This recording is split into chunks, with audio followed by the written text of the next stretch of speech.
할렐루야.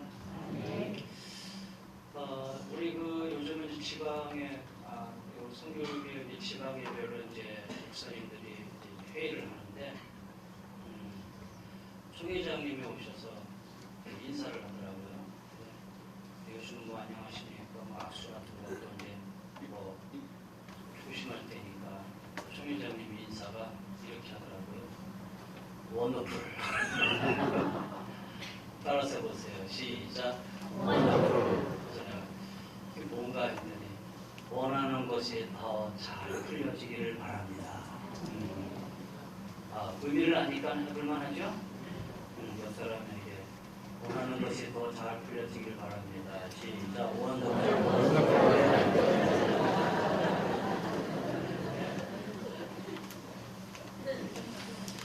여러분 요즘 걱정 많으시죠?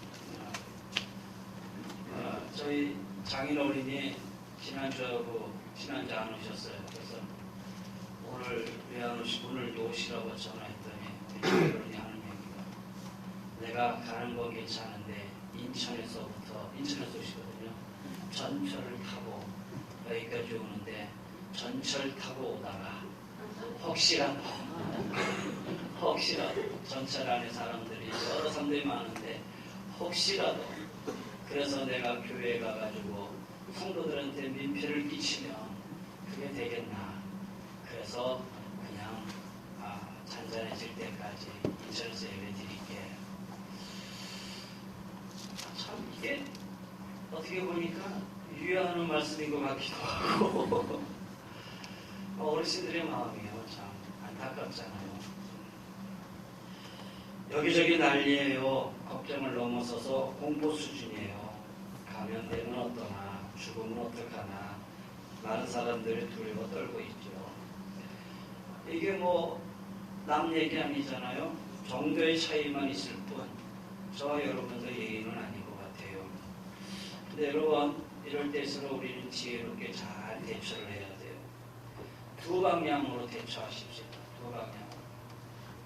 첫 번째 대처는 이성적 대처를 하십시다. 이성적인 대처. 두 번째 대처는 신앙적인 대처를 하십시다.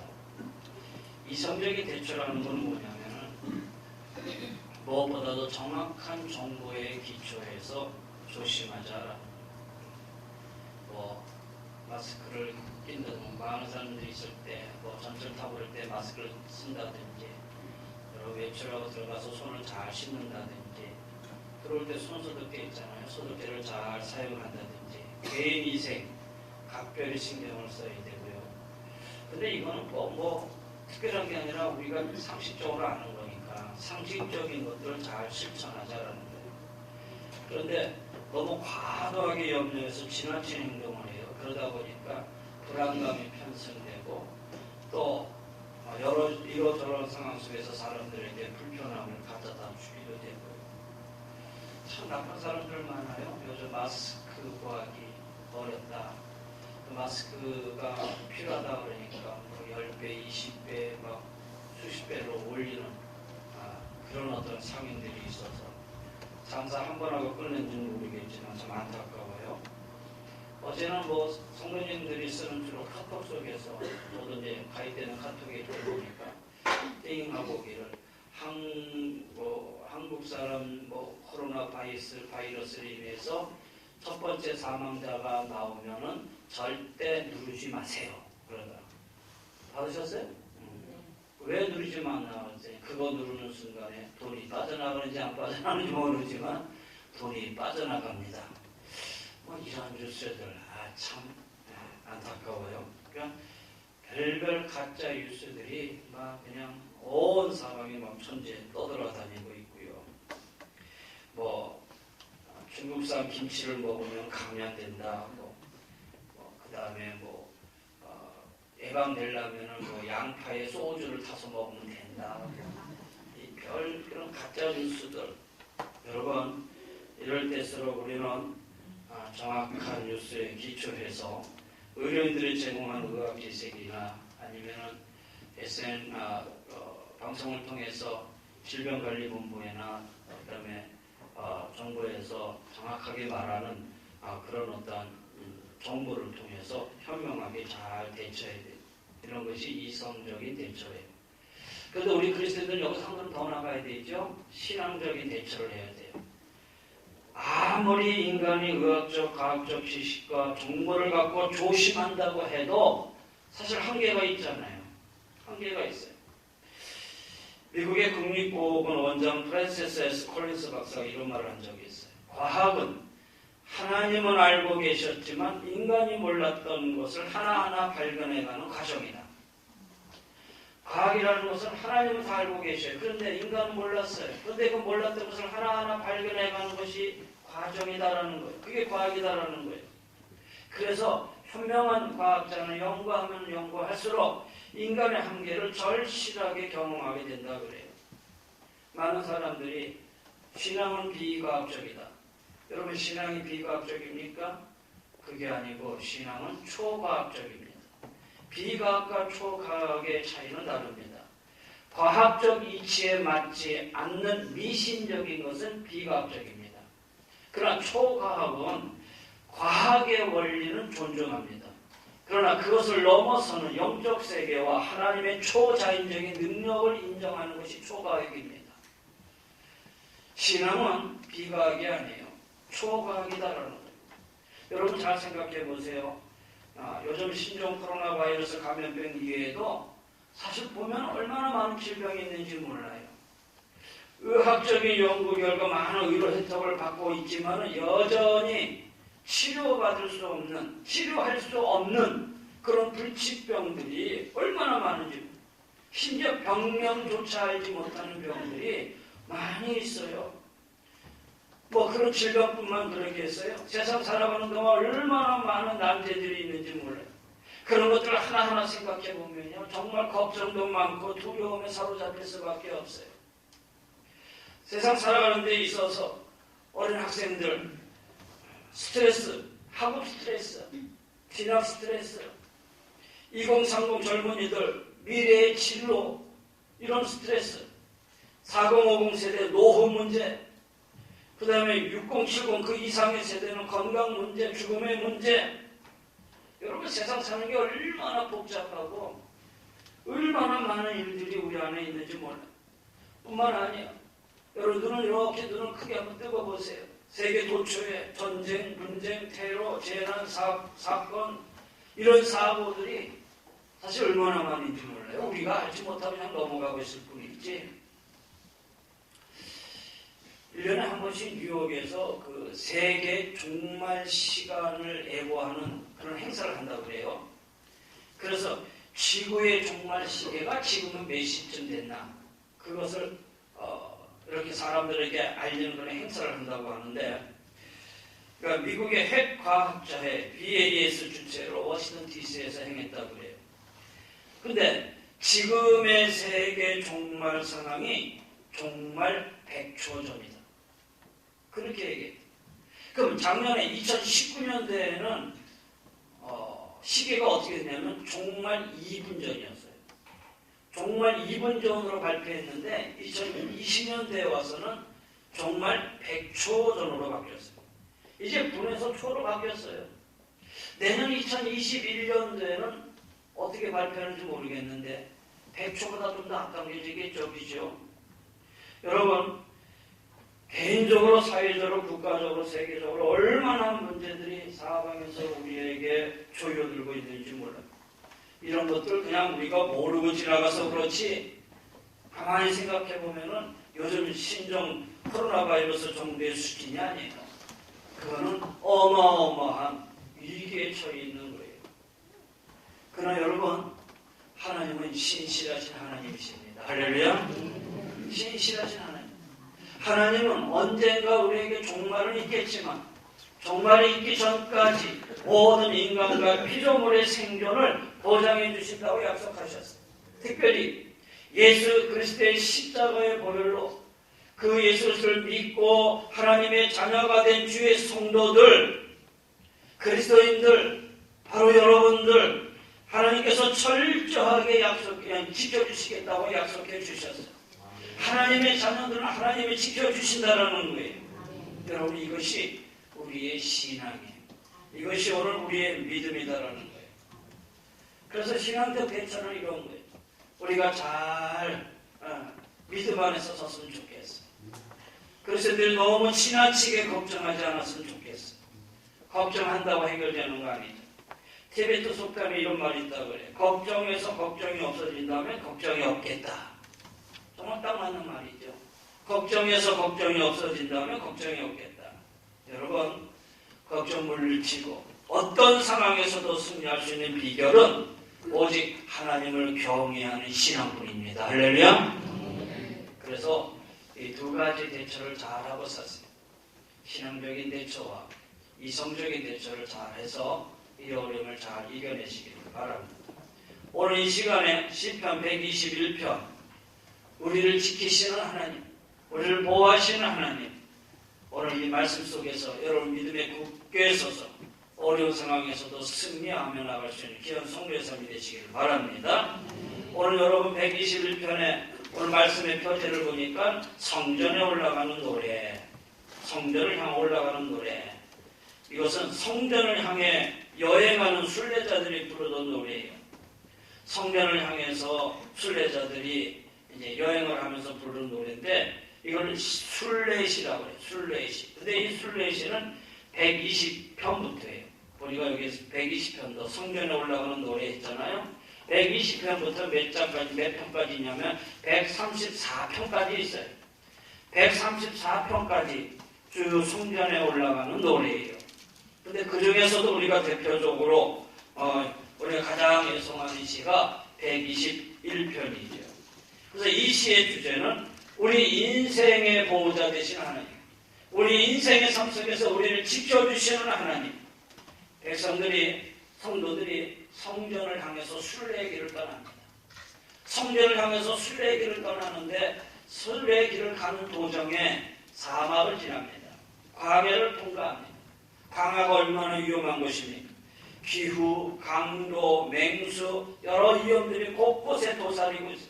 마치 지리바다 같아요. 언제 어디서 무슨 일이 생기는지 예측 모릅니다. 여러분 우리 인생도 마찬가지.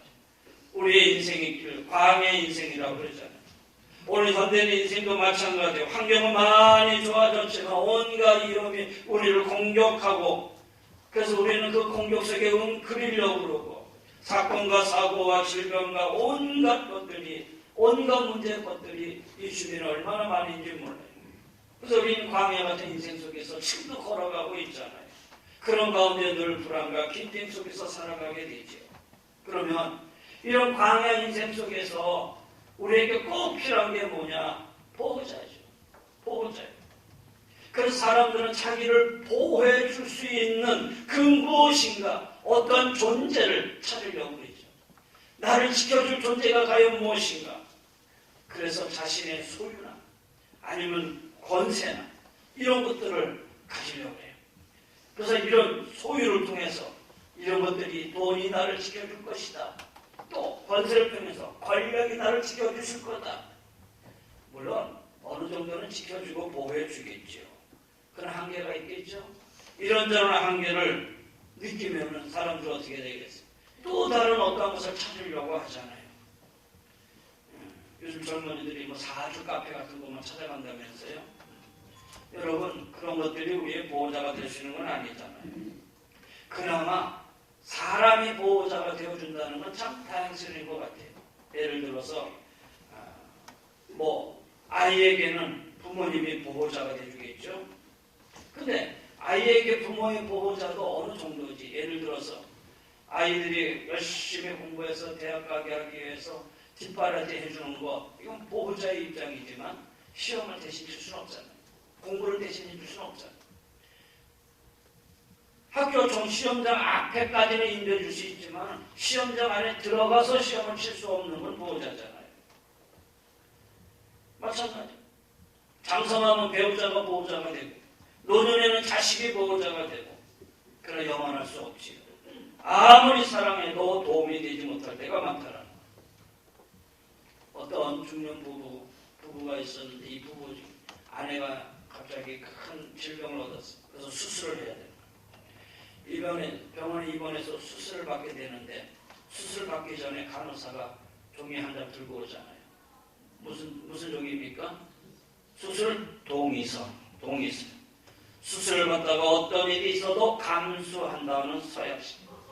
거기 보호자 사인이 들어가요. 그런데 이 남편이 이 보호자 서명 날인을 하면서 눈물을 뚝뚝 흘리면서 이렇게 얘기해요.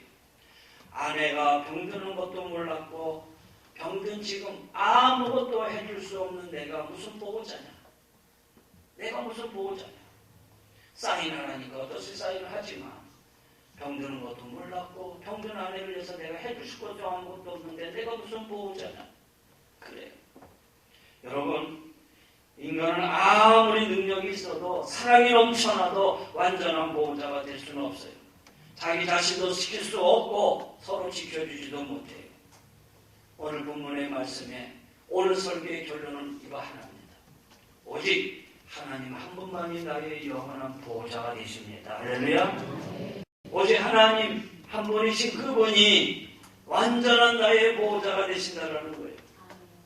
오늘 본문에 그런 말씀이 오늘 이 시는요 121편은 아마 두 사람이 아니면 두 그룹이 서로 나누어가지고 한 사람이 1절 2절을 읽으면 나머지 한 사람은 3절부터 8절까지 어느 한 그룹이 1절 2절을 읽으면 나머지 그룹은 3절부터 8절까지 하답을 하는 거예요. 보세요. 여기 1절 2절은 내가 1인칭으로 되어 있잖아요. 근데 여기 3절부터 8절까지는 여호와께서 너를 2인칭으로 되어 있단 말이에요. 2인칭으로 되어 있어요. 내가 산을 향하여 눈을 들리라. 나의 도움이 어디서 올까? 성전을 향해 올라가는 노래 다시면서 성전을 향해서 막 순례길을 떠나다가 어느덧 저 시온산이 보여요. 저 시온산 광야길을 지나서 예루살렘이 시온산이 눈앞에 딱 들어오게 됐어요. 그때 그 시온산의 예루살렘 성을 바라보면서 내가 눈을 들어 내가 산을 향하여 눈을 돌리라. 나의 도움이 어디서 올까? 그리고 스스로 자문차답을 합니다. 나의 도움은 천지를 지으신 여호와에게서로다. 천지를 지으신 하나님, 그분이 전지전능하신 창조주 하나님이시다. 이렇게 노래를 하면 그 다음 그룹이 3절부터 8절까지 화답을 하는 거예요. 근데 3절부터 8절까지 화답하는데 여기에 지키신다라는 동사가 6번이나 나오잖아요. 지키신다라는 동사가 6번이나 지키시고. 그래서 오늘 말씀이 지키시는 하나님. 여호와께서 너를 실족하지 않게 하시며 너를 지키시는 이가 졸지 아니하시리로다. 이스라엘을 지키시는 이는 졸지도 아니하시고 주무시도 아니하시리로다. 여호와 하나님의 보호자가 되어서 지켜주니까 실족하지도 아니하고 특별히 중요한 것은 항상 보호해 주신다는 거예요. 1년 360일 올해는 6년이 꼈으니까 366일 하루 24시간 분초마다 보호해 주세요. 이 점을 강조하기 위해서 지금 비유적으로 표현하고 있잖아요. 하나님이 사람처럼 졸거나 잠을 주무시거나 하지 않는다라는 거예요. 이런 표현은 신인, 동형, 동성론이라고 부르는 거예요. 하나님은 사람의 빗대서 표현하는 의인법으로 보시면 되는 거예요. 여호와는 너를 지키시느니라. 여호와께서 내 오른쪽에서 내 그늘이 되시나니 낮에 해가 너를 상하지 아니하며 밤에도 너를 해하지 아니하리로다. 여기 여호와께서 내 오른쪽에 되신다는 말, 이 오른쪽은 하나님의 권능을 상징하는 거예요.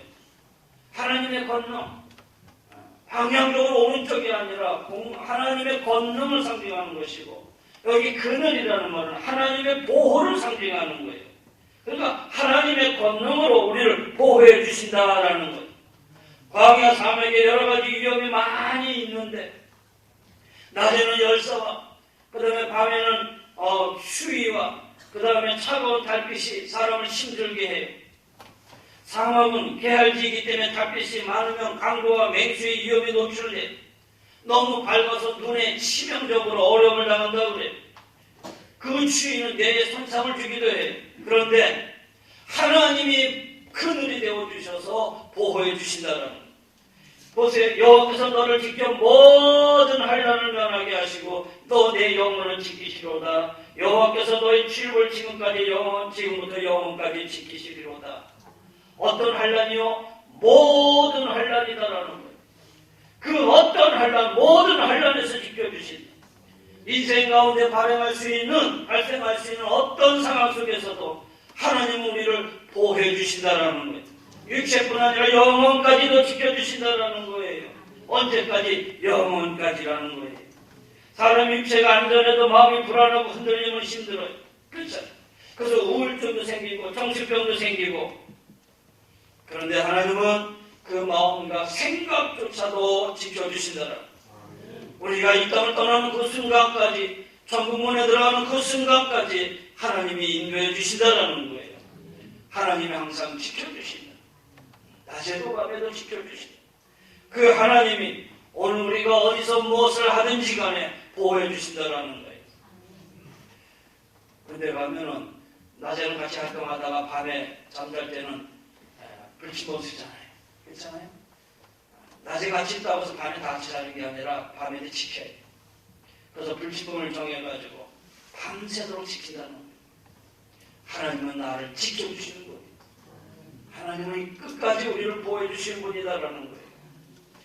이 말씀대로 전지전능하신 하나님, 그 여호와 하나님이 낮에도 밤에도 어떤 상황에도 광야 같은 인생길에서 항상 지켜주시는 그 하나님이심을 주님을 믿으시기를, 그리고 승리하며 나가시기를 주의 이름으로 간절히 권면하며 축원합니다. 그렇다면 하나님은 이렇게 지켜주셔요. 보호해 주신다고 우리에게 말씀하셨어요. 그러면 하나님의 이 보호하심 속에 살고 있는 나는 어떤 신앙의 자세로 살아야 되느냐? 우리는 어떤 마음의 자세로, 어떤 신앙의 모습으로 살아야 되느냐? 하나님의 보호 속에서 어떻게 하면 안심하며 살아갈 수 있느냐? 세 가지를 얘기하죠. 첫째는 믿음으로 바라보십시오. 할렐루야. 믿음으로 바라보세요. 신앙은 시선이 문제예요. 무엇을 바라보느냐가 문제예요. 하나님은 전지전능하시고 나의 보호자가 되시고 이론적으로 다 알다가도 실제적으로 어떤 어려움이 오면 딱 넘어지고 쓰러지고 만다라는 거예요. 소용없어요. 하나님이 보호해 주셔도 우리의 시선이 하나님에서 떠나버리면 소용없다라는 거예요. 시선이 빼앗기면 안 된다라는 거예요. 하나님이 보호하시는 그 은혜를 우리는 받을 수 없어요. 시선이 떠나가 버리면. 그래서 우리는 다른 데 시선 두지 마시고 하나님 앞에 우리 시선을 고정하세요. 문제를 바라보면 문제가 점점 더 커져 보여요. 그러나 하나님을 바라보면 세상의 문제는 점점 작아진다는 거예요. 그래서 담대함으로 승리할 수 있는 거예요. 히브리서 12장에 믿음의 주요 또 온전케 하신 이인 예수를 바라보자. 할렐루야. 이는 그 앞에 있는 그 기쁨을 위하여 십자가를 참아서 부끄러움을 개의치 아니하시더니 하나님 보좌 우편에 앉으셨느니라. 예수님께 하나님께 시선을 고정하시라는 거예요. 또 요한복음 16장 33절입니다. 세상에서 환난을 당하나 담대하라. 내가 세상을 이겼노라 그랬어요. 시편 40장 31절에 보면은 절망 중에 빠진 이스라엘을 향해서 이사야 선지자가 하나님의 말씀으로 이렇게 증거합니다. 오직 여호와를 앙망하는 자는 새 힘을 얻으리니 독수리가 날개치며 올라간 같을 것이요 다른 박질하여도 곤비하지 아니하겠고 걸어가도 피곤하지 아니하리라. 하나님을 바라보면 새 힘이 넘쳐요. 아무리 어려운 상황이 닥쳐도 하나님 바라보고 믿음 안에서 승리하며 살아가시기를 주의 이름으로 간절히 축원합니다. 두 번째는 기도하고 맡기십시다. 하나님 앞에 그냥 기도하고 다 맡기세요. 걱정의 반대는 기도죠. 두려움의 반대도 기도예요. 기도하면 걱정과 두려움을 다 내려놓을 수 있는 거예요. 아무것도 염려하지 말고 오직 기도와 모든 일에 기도와 간구로 너의 구할 것을 감사함으로 하나님께 아뢰라. 그리하면 모든 지각에 있다는 하나님의 평강이 그리스도 예수 안에서 너의 마음과 생각을 지키시리로다. 할렐루야. 기도할 수 있는데 왜 걱정하십니까? 여러분, 제가 카톡으로 여러분에게 다 이렇게 서신을 보낸 적이 있었을 거예요. 긴 거라서 다 읽어보셨는지 모르지만 솔로몬이 하나님 성전을 건축하고 나서 하나님의 성전에서 기도하면서 기도했던 기도가 있어요.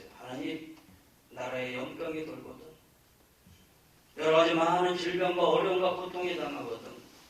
하나님 이 성전에서 우리가 기도할 터인데 하나님 이 성전에서 기도하는 그 기도를 하나님 들어주세요. 그거예요. 나라에 연병이 돌고 질병이 생기고 어려움이 생기거든. 이 성전에서 우리가 기도하겠습니다. 그러니 이 성전에서 기도하는 이 기도를 하나님 들어주세요. 그렇죠? 여러분, 우리는 기도하는 자들이에요. 기도하고 하나님의 모든 걸 맡기는 거예요. 어떤 사람이 너무 염려스럽고 걱정스럽고 두려움이 있어서 스님을 찾아갔어요. 스님, 내가 이런 두려움과 염려가 있는데 어떻게 할까요? 근데 스님이 아무 말씀도 안 하시고 가방을 하나 주면서 이 가방 좀 들고 계셔요? 그러는 거예요. 그 가방을 들어보니까 들만해요. 그래서 이렇게 들고 있었어요. 그래서 스님이 나가시더니 안 들어오시는 거예요. 30분이 지났는데 1시간이 지났는데 안 들어와요. 그러다 보니까 이 가방이 점점 무거워져요.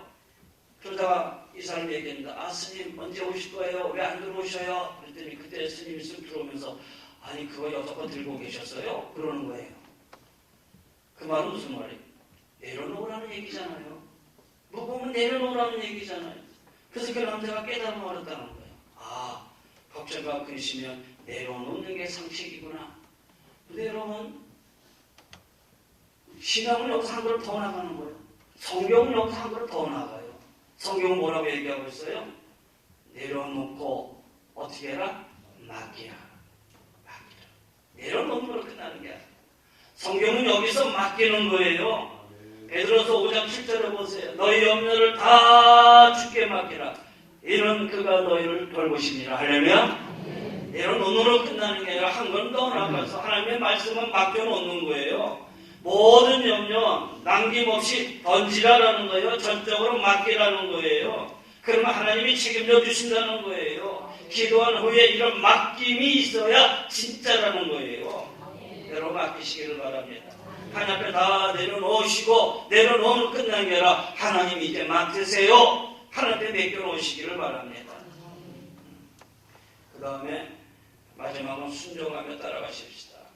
여러분 순종하며 따라가십시다. 하나님의 보호를 받는 것도 중요하지만 인생은 앞으로 나아가는 거잖아요. 말씀에 내가 얼마만큼 순종하느냐.